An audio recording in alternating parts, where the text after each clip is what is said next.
I'm Jennifer Williams. I am the chapter chair for Moms for Liberty, Wayne County, New York, and I'm sitting here with Jacob Marchitell, who is a dad who resides in the Clyde-Savannah Central School District here in Central New York. Uh, Jacob has done some things in his local community recently. So, Jacob, can you kind of tell us who you are? So let us get to know you and maybe some of the things that have been going on in your school district that got you attending your school board meetings. Sure. My name is Jacob Marchitell. I am the pastor of Christ Community Church in Clyde, New York. I am a lifelong Clyde-Savannah resident. My whole life I've lived in this town. And actually this church that I'm the pastor of is the church I grew up in. And so there's a ton of history here in Clyde. And hearing everything going on in the world about all the books in the libraries, I mean, even senators are reading them out. Some of the same books that I found in Clyde were read in the highest offices in our nation. And so that kind of spurred me forward to think of if these books would be in Clyde, because nothing happens in Clyde, because Clyde is small and in the middle of nowhere. We kind of live in a bubble here in Clyde where nothing goes on, everyone minds their own business. You can see the apathy on the faces of everyone in Clyde. They just go about their day. They like football, and then they go to bed at the end of the night. Just so you know, that's not Clyde specific. Walking around Wayne County, I think that's a general state of our culture. Yeah. Just so Clyde doesn't feel like they're being called out. Although you possibly could be, but you're not alone. Yeah. So seeing all that stuff going on outside of the bubble that is small town America, I decided to look in to see if these books were here, and they are here. And all the garbage that we see going on in the world outside isn't just out there, it's here. It's in our homes, it's in our backyards, it's in our schools. There's even churches. I hate to call them churches, I'll put quotes around it. It's even in the churches, all the wicked idolatry that humans are the end-all be-all of all that is life has just washed over our communities. And if Christians don't stand up, then who will? And in Clyde, would you consider that, is that more of a liberal town, or is it a conservative town, culturally speaking, at the government level, or even policies or feelings that people have? Do you think that people in this community are more conservative or more liberal? Right now, my thoughts are changing based on recent experiences. But growing up and in the past 10-ish years, it's a very conservative town. It's as far as I knew. Very conservative, very red, for, to use the lingo. And we all vote in one way, we all think in one way. People go to their churches, they post their Bible verses on their Facebook pages, and I thought everything was as it should be. So that led me to believe that when I did stand up and raise my voice against this stuff, that there would be a lot of people, and I think there still are. I think that the people that are against this kind of stuff are quiet, going about their lives, going about their work, going about their day, and the vocal minority of people kind of just raise their voices loud enough to make themselves appear bigger. Kind of like a man behind the curtain, Wizard of Oz situation. I see. Yeah. So you found out that these books were in Clyde, and you were shocked, of course. So what happened there? What was your next step? My next step was to go to the school board and show them that this kind of stuff is in their building. It is there. The students are reading it. Some of the books that I read at the board meeting were actually checked out while I was reading them to the board. And one of the reasons I did it that way is because if I had just filed a piece of paperwork quietly behind closed doors and give it to people quietly behind their closed doors, no one would have known otherwise. Yeah. All the people that are calling me names on Facebook and the people that are standing up for me on Facebook, they would have been none the wiser that all the students in this town, not all the students, but that students in this town were reading these books. And so when you read these out to the school board, were they shocked and dismayed as you were? Yeah, they were absolutely shocked. And what was their reaction as you were reading them? Disgust, closing their eyes, wincing. I'm sure if they could have plugged their ears and shouted to block my voice out, that they would have. Were you allowed to continue reading the books to their, did everyone enjoy? Not everyone, not necessarily enjoy, but were you allowed to continue to read, or were you stopped at any point? The first month I went, the very first time I was allowed to, I read through all of them. Wow. And they didn't stop me. But then when I met with the librarian who put the books in the school to begin with, as far as I know, the librarian makes the choices on putting the books in the school. Yep. Once I had my meeting with her and she told me there was nothing wrong with the books, I made the video public. After that point, everything changed, and I kept getting cut off at every single board meeting following, because now the public knows what books are there. So the people that support that need to make sure that the public isn't aware of what's being read by the students. Yeah, and full disclosure, I've been at a couple of your meetings when you've done that, and I've heard the school board president who conducts the meetings, throwing the gavel down, saying how inappropriate the books were, and so that's not happening. It was not happening just in Clyde-Savannah. There were other districts in Wayne County that parents were doing the same thing, and they got the same reaction from their school boards. Like, you can't read that here. It's inappropriate. There's children in the room, I heard at one point. You can't read that here, which is exactly the point, is it not? Yeah. Okay, so you're reading them out, and so it got to a point where you were being cut off. What happened? And you weren't allowed to expose the titles that were in the school at this point. What was your next step after that? My next step was to go through their protocol, go through their process, and fill out the forms and submit the forms, all very cut and dry, no emotions or biases allowed anywhere except for on paper for the people that created it to begin with. But that's a different story. So you basically had to do a book report. Yeah. A parent book report on your ideas of the book, why they're appropriate, what's the educational value in the book versus what's the explicit, and basically you had to justify saying that you read the whole book, and that the material that was in the book was not equal to the educational value, so therefore it should not be in the school library. Is that basically what the warrant? Okay. Why am I opposing it? What's going on in the book? And once I submitted those forms, the superintendent had to form a committee, and this committee had no community members in it, no parents in it. So who was in it? Who was on the committee? Do you know? I know that the committee consisted of the superintendent, the librarian who told me that the books were okay to begin with, the director of education and curriculum, whose family members were the ones who filed the case against the board, and someone from BOCES, and then a few other people that I'm not sure. But you're thinking people that were either hired. Were there any school board members on the committee, or was it all I don't think so. hired people within the district, or in education in the county? Yeah. Okay. Okay, so you filed your book report, and then what happened?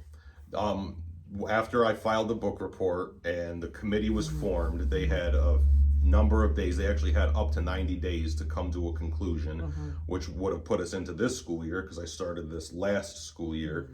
And the committee found that the books were okay, that they were acceptable. And when I got that decision, I filed an appeal against the committee's decision, which brought it to the board to vote. The board voted, and they took the books out of the school. So is that school policy? This is like, because we hear a lot of protocols and chain of command and using, working up the chain. So that was set in Clyde policy that you as a parent, you would present a book challenge. It would go to the media specialist or the librarian. And then from there, it would go to a committee. And if you still wanted to appeal, it would go to the school board for a vote. That's written policy in your, okay. All right, so you went to the school board. They reviewed the committee's decision or their viewpoint on, how many books were there? 5. 5 books. Do you remember the titles off the top of your head? Yep. The titles are All Boys Aren't Blue, Red Hood, People Kill People, Jesus Land, A Memoir, and It Ends With Us. So those 5 books, the school board considered the content, considered the committee's review, and I guess, decision on whether the book should stay in the library or not. And then they voted to remove them. So Clyde-Savannah has a school board of 9 members. Yep. 8 were present. Yep. And so they voted 5-3 to remove the books. Yep. So that probably felt good. It did. It felt great. Yeah. People standing by their convictions and standing up for students. The people that voted to remove the books were the people I thought were going to vote to remove them. They were leaders of Republican parties. They were church members. And it was like, all right, you're standing up for what you actually believe in. Right. So it felt good. So you thought it was over. I did. And then a fateful Friday afternoon, what happened? A couple of weeks ago. The last Friday. Gosh, was it only a week ago? It was 1 week ago today. Wow. The Friday before the school board meeting, which I know was intentional on their part, they served me an order that had to be 150 pages. It was really thick and filled with tons of legal jargon. Now, who served you? Well, the guy that served it to me was just some third-party subpoena deliverer person. Wow. So this was official. You were officially served. I was officially served. Yeah. Okay. Yep. And so who brought the appeal? On the appeal was Emily Bastian, the librarian, and Matt Drams, the technology teacher. Okay. So 2 school employees who previously declared that they were perfectly content with the books in the school. Yeah.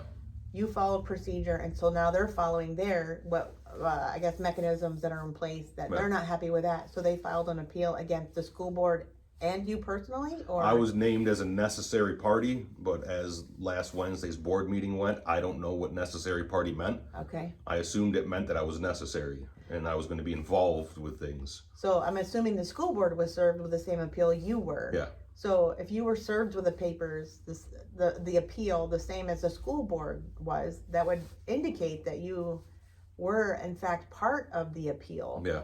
So I mean, if you were just material witness or part of the, not testimony but evidence. Yeah. I don't necessarily know. I mean, I'm not a legal scholar, but I don't necessarily know that you would have been named as a necessary party. So it seems intentional that you were named. Yeah. But yet, as far as you're not a member of the school board, right? So they don't include you on their deliberations moving forward. Right. You're basically an independent party who's being appealed the same as the school board, but you're a dad. Yeah. They have the school resources with them, and the teachers. It's not like they're acting alone. They have some support as well. Yeah. Do they? Don't they? Yeah. New York State Teachers Union. Wow. So I know I'm trying to act as if I don't know what's going on, but that's not working. As an independent interviewer, I've been, outed. But so NYSET, New York State Union of Teachers Attorneys, actually helped bring the suit. So these teachers or media specialists did not act independently. Like they went to the law library and figured out how to what to do next. No, they had the support of NYSET. Yeah. I think that probably had a lot to do with why the appeal was filed the way it was. Do you? Oh, I definitely agree. I think that all the money and power that a state-run organization has trickled down the marionette strings onto the teachers in Clyde-Savannah, and they moved and behaved in the way in which they were told to move and behave by the powers in Albany that could care less about people in small towns. Yeah. And the board members caved to the threat of a lawsuit. They voted under duress, and the books got put back. Because I've told people that this is, in my view, this is a David versus Goliath type of a fight. Because if it was another dad, or if that media specialist acted as a mom, or the teacher acted as a dad in the district and just acted as a common man citizen, the appeal probably would not have gone as far. I mean, they would have appealed maybe to the board, wrote a letter, but do you think that the school board would have taken it seriously if it was just another private citizen, if you will, that brought the appeal to the district? I think that if just a regular person, and even me, if I didn't go about it in the way that I went about it, if I didn't wear a body camera into the meetings and then post the videos on social media, if the town didn't get in such an uproar about all this, and then I kept going back and recording it and then posting it, and sending it to newspaper reporters the very next day. Yeah. If I didn't bring a light to this, Yeah. it would have stayed in the dark, it would have Yeah. stayed in the shadows, and the children would have suffered. So now the union is involved. Yep. And okay, so they brought the appeal. The school board meeting happened this past Wednesday. Was that a quiet, delightful meeting as usual? Just you in the room alone with the school board members? Oh no, it wasn't quiet. It was delightful though. I mean, it was a lot of fun. Yeah. It was a challenge. I know going into it that it would be a challenge. Yeah. And the fact that I was served Friday, just a few business days before the meeting, Yeah. was 100% intentional. Well, that is a strategy when you have Yeah. bad news or you want something to be, kind of just shuffled and lost into the memory hole. You do break it on a Friday afternoon, so it's simmered over the weekend and mostly forgotten by Monday. Yeah. So that is a strategy for sure. It was a good Yeah. strategy on Yeah. their part. Yeah. You know, got to give credit where credit's due. Yeah, right. It didn't allow me enough time to submit a request to speak in writing 10 Yeah. days ahead of time. Yeah. And it forced me to have to drive to Albany Monday. You drove to Albany on Yeah. Monday. You know, the next business day, the Monday Yeah. after I was served, I drove to Albany to file an affidavit of opposition to show my intent in opposing this bullying maneuver Yeah. on the part of the teachers union, and got it all on paper and told them that they can't force us to vote and how they want us to vote, and then the people in the order having a direct familial relation to the people on the committee that approved the book, it just totally negates anything that they would have to say. I mean, I can't get all my family members Yeah.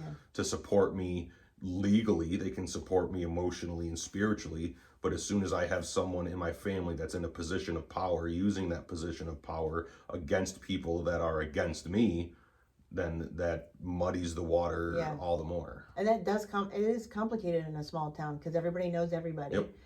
And you do want, local people working in your school district because you would hope that, working in a small community that your culture would be affected, and bringing that to the students, who are the future of the town. Yeah. But that doesn't seem to be happening. Nope. I mean, if Clyde is the small, quiet town of mostly conservative values, this is not reflecting that at all. Not at all. No, that they're the employees who are working, who do have a position where they have authority over students, but then they also have access to powerful entities like the school, the teachers union, who very much supports having these books in the school. Follow the money, I always say. So you as a private citizen, I think my perception is they just thought you were just going to waste away into the background and just drop it and just be done.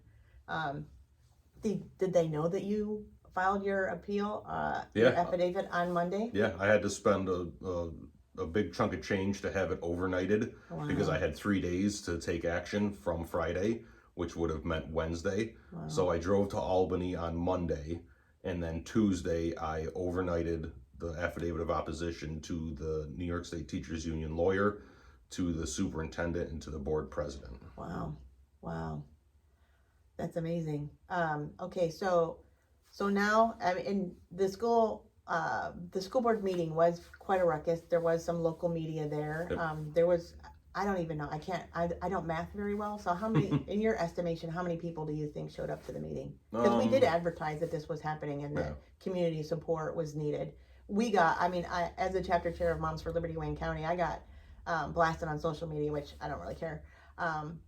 Basically saying, why was I trying to bring outsiders into Clyde? I'm thinking, nice. I don't think that lawyer lives in Clyde. I'm just saying, bringing in a teachers union, they're not part of Clyde either. Sidebar. But I saw this as not a Clyde specific issue because, like I said earlier, several parents are doing this across the district and they're working through their book challenge policies and mostly not getting anywhere. So what was really different here was that you didn't let it drop. Yeah. And that you are fighting back, and you're getting pushback for that. But so I was trying to get, like you were shining a light on what's happening in Clyde and seeing what you were doing and helping people across our county see that this is not specific and you need to know what's going on in Clyde because this is coming to a school district near you. Yeah. Because it's not, and the fact that you said, senators are even reading these books. So this is a national issue, Yeah. but we have to handle it locally. And so that's why I was trying to put the alarm out, come and support these local school board, a locally elected school board who initially had a vote. They voted to remove some books from their district successfully, and then was appealed. You can say that it was, everyone's following the legal process, and that's right. But they were a locally elected board, and to me, it was setting a very dangerous precedent that a teachers union could apply pressure to this small town that was honestly intimidated. I felt it in the room. The school board members were very nervous, very I don't know if intimidated. I don't want to imply that because I don't know for sure, but they were very uncomfortable. Yeah. The fact that the spotlight was on them and that they were being challenged in this way.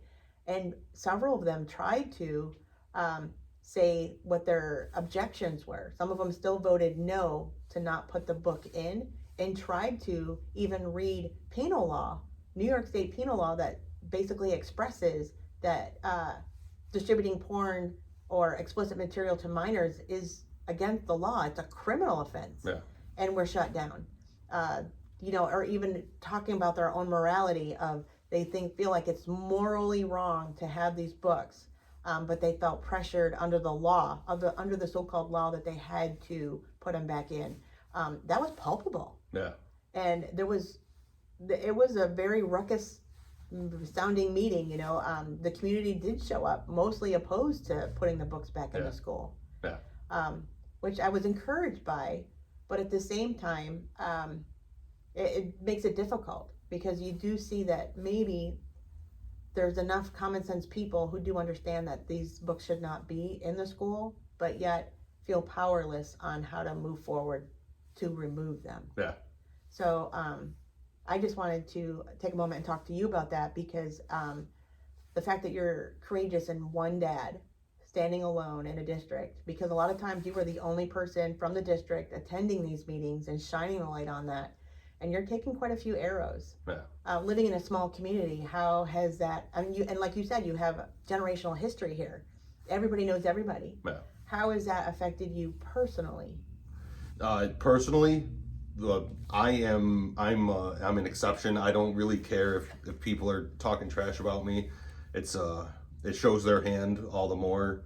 Out of the mouth, the heart speaks. So what they're saying about me when they start dragging my children into it on Facebook, like there were comments from a newspaper reporter literally talking trash about teenage boys at a board meeting, which shows her hand, shows her heart. So when they start speaking against me, it's fine. It's okay. It's to be expected. I don't care. Mm-hmm. There's so many more things that are important that are at stake here. And if the worst they can do is insult me on Facebook, then this is going to be an easier fight than I thought it was going to be. Mm-hmm. It's funny you used the word taking the arrows, mm-hmm. because yesterday morning we woke up and there were a bunch of arrows stuck into our lawn, shot into our property. And we called the cops, and they said if it happens again, get a hold of them again. So I'm not saying they're directly related to everything going on, but it would be weird if they're not. Yeah. I've had used maxi pads stuck on the side of my church a few months ago when I was in public again, sticking up for the things of God. So when people like this take action, it means I'm going in the right direction. Mm-hmm. Someone once said if you throw a rock into a pack of dogs, the one that barks is the one that got hit. Mm. So I know that what I'm doing is right, not only because I'm standing on the Word of God and what God says about how behaviors should be and what is moral and what is immoral and what is right and what is wrong, but I'm heading in the right direction because the enemies are reacting to me. Yeah. And reacting they are. I don't know specifically if it's you, although I do, but it is you, along with other parents around the state and around the nation who are reading these books and into the school board meetings during their public comment. several districts within Wayne County have over the summer changed their public comment policies to the point that a lot of them, like, again, we're a small town, our biggest town in Wayne County is Newark. Of last time I checked, it was 12,000 people, so we're not large communities. So, and everybody knows everybody, and, we're also mostly cordial to people and respectful, and, love our neighbors. So our community comments have been kind of slack as far as, everyone trusts that they're going to come in and be respectful. But since we've been attending school board meetings and reading out the porn that's in the school, they've been really shutting down public comment to the point that you can only speak specifically to agenda items. You can't just bring up any thing that may be going on in your community. You can't bring it to the attention of the board, your locally elected representative board at your local school district. You're no longer allowed to speak publicly to them unless it's agenda driven. And then there's also additional requirements of you have to sign up days prior to the meeting to sign up. And you said, and I didn't check this previously, but you said you have to sign up 10 days prior to the next school board meeting to sign up to speak. To speak, yeah. And you're only allowed to speak to agenda specific items? Yep. When is the agenda published for to the public to be able to access to read? I am not sure when it is or when they're required to post it. I know it's required. I think it's 48 hours prior to the meeting. So they can add something at 48 hours before the meeting that no one in the public is allowed to speak on. So I don't know of any school district that publishes their school board agenda 10 days prior to a meeting. Right. So how can you in Clyde-Savannah sign up to speak to an agenda specific item 10 days prior if the agenda is not published until 2 days prior to the meeting? Yeah, that's part of the strategy. And again, credit where credit is due. However, last Thursday morning, the day after the board meeting, I requested to have added to the agenda and to speak with 10 days notice for every single board meeting for every month for the next year. And I haven't heard back yet, but I followed their protocol, and there's no protocol that says I can't sign up 6 months in advance. So when you sign up for something agenda specific, like say they're talking about new lawnmowers, it's on the agenda. Do you have to say, I, Jacob, want to speak about lawnmowers? Or does it you can just say generically, I want to speak to something on the agenda? I haven't found out yet. See, that's where all this ambiguity is in there. And that's very, there are open meeting laws, and that's something that we really need to pursue to make sure that open meeting laws are being obeyed. If we have to. Yeah, they have to. Yeah. And that's something, but we have to be aware. That's where knowledge is power, and knowing what our education law says, knowing what our penal laws say, and knowing what open meeting laws say, so that we can powerfully and affect change as parents in our local school district. Yeah, I totally agree. We need to know what we're doing, and we need to know it, front to back. We can't go in there unarmed. We can't go in there just blindly ambivalent to everything that's going on. We need to be educated. We need to be smart. We need to be wise. We need to be unified. We need to be working with other people that agree with the same things that we agree with. And I know that on the surface, it seems like I'm all alone going out there, but that's not the case. I have plenty of people behind the scenes, as it were, that I talk to. I email them my statements ahead of time and say, what do you think about this? What do you think about that? And they pray for me. They push me forward. They guide me. They say, oh, you better not say that. That's too much. And I go, all right, I agree. Maybe I shouldn't say that. So I'm not alone. I'm just a figurehead for a much, much larger movement of parents that care about these kinds of things. Right. And and Moms for Liberty basically feels that same way. We got involved in education, coming out of COVID with the mandates and the lockdowns and stuff, and we haven't gone anywhere. That just basically made us aware that the lockdowns were a symptom of what was happening in our state. And then we, dug deeper and got into the gender ideology and how that's erasing parental rights at the local level. So I just want to thank you for your time, and thank you for sharing a little bit of your story and how you got here. and we'll be patiently waiting to see what happens in the future in Clyde-Savannah. Yeah, of course. Is there anything you'd like to? One last thing I think is the most important. Some of the flack that I've been getting is that Christians should not be doing this.